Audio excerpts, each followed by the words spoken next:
Hey, what's up, everybody? I'm back after a little hiatus, but I figured what better way to come back than to celebrate the 98th birthday of the incredible, iconic jazz musician and musician in general, Mr. Miles Davis, by talking about the 1970 classic Bitches Brew. This is the complete sessions. Look at those great pictures of Miles, booklet loaded with information, CDs aplenty, all the sessions you need. This was recorded in 1969 but released in 1970, and man, it is a tour de force. It's a true testament to the power and majesty of Miles as a band leader. The personnel that appear on the record, you have not just Mr. Miles Davis himself, but you have John McLaughlin, Chick Corea, uh, Wayne Shorter, Joe Zawinul, Jack DeJohnette, um, Billy Cobham's on a track, Lenny White's on a track. It's insane. Insane. All of these musicians just put into this little blender, this little pressure cooker, and out pops this gem. I mean, the tracks on it, you get the conjurings of deepest, darkest rhythms and styles, and it's truly unique and amazing. And there's nothing short of incredible uh, musicianship. It opens with Pharaoh's Dance, which has this pulsating, almost intoxicating rhythm. It's almost eerie in nature, but very cool. You then have the song Bitches Brew, which has this oozing uh, tension to the music, and it just adds to the flavors and the texture. You then get Spanish Key, a little more up tempo, a little more interesting, and then you have John McLaughlin, which is a track that features the mighty Mr. McLaughlin, who plays on this record, John McLaughlin of Mahavishnu Orchestra fame, and just an amazing guitar player who played with Miles for a while, and he steals the show. His guitar work is pulsating, incendiary, and just downright amazing on this record. Something unique.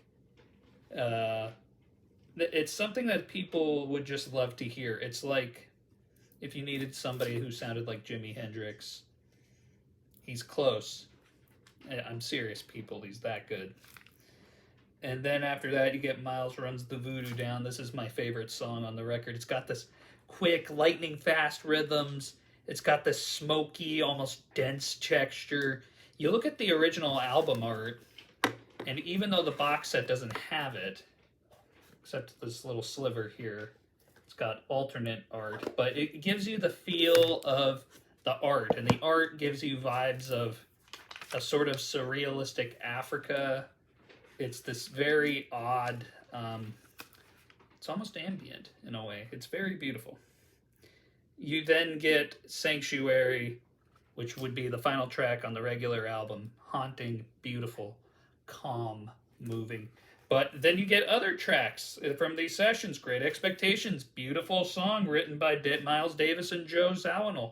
It's got a lot of beautiful harmonies in terms of the sound, not the singing, but the playing, the musicians. It's actually a very easy song to understand in terms of repetition. You then have Orange Lady, also written by Zawinul, which is great. Yaphet by Mr. Davis, and Corrado by Mr. Davis, which is also great. And then the other disc include Trevi, which is amazing, beautiful song, great guitar work, or great textures in that. I love the way the drums and the bass interplay on that. And then you have the Big Green Serpent, cool guitar work.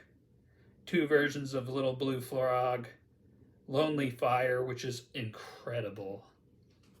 Sensational song, one of my favorite Miles Davis tracks. If you can track that song down, do yourselves a favor and give it a listen. It's amazing. The fact it didn't make the original Bitches Brew album is nothing short of insane. What are you doing? Go listen to it. Then Genevieve, written by actually David Crosby. Not one of my favorites from this era of Miles Davis, but it's okay. Then you have Feo, written by Wayne Shorter, Double Image by Zawinul, Recollections by Zawinul, Take It or Leave It by Zawinul, another version of Double Image. And those are cool too, but to me, the real stars of the terms of, if we're talking about the sessions, it would be Lonely Fire and Great Expectations and Orange Lady. To me, those are the stars of the sessions here, because it makes you wonder why they weren't included on the original Bitches Brew. Track listing: Miles would tour this band heavily and be put on bills with people like Sly and the Family Stone and things like that.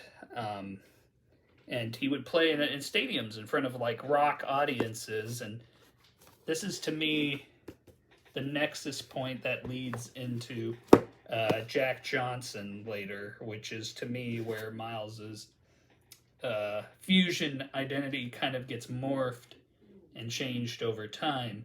And if you want to learn more about Jack Johnson, check out my review on the Jack Johnson Sessions tapes, which to me, that's sensational. That's my favorite Miles Davis record, but it's amazing to me. I love all of Miles's work, even his early stuff, like Kind of Blue, Sketches of Spain, to me is pretty. The later stuff, like Tutu and Aura, is amazing, but there's something magical about Bitches Brew that I think, even if you're not a jazz fan and you're a rock fan, if you're like a Jimi Hendrix fan, if you're a Doors fan, Jefferson Airplane, Grateful Dead, Bitches Brew, man.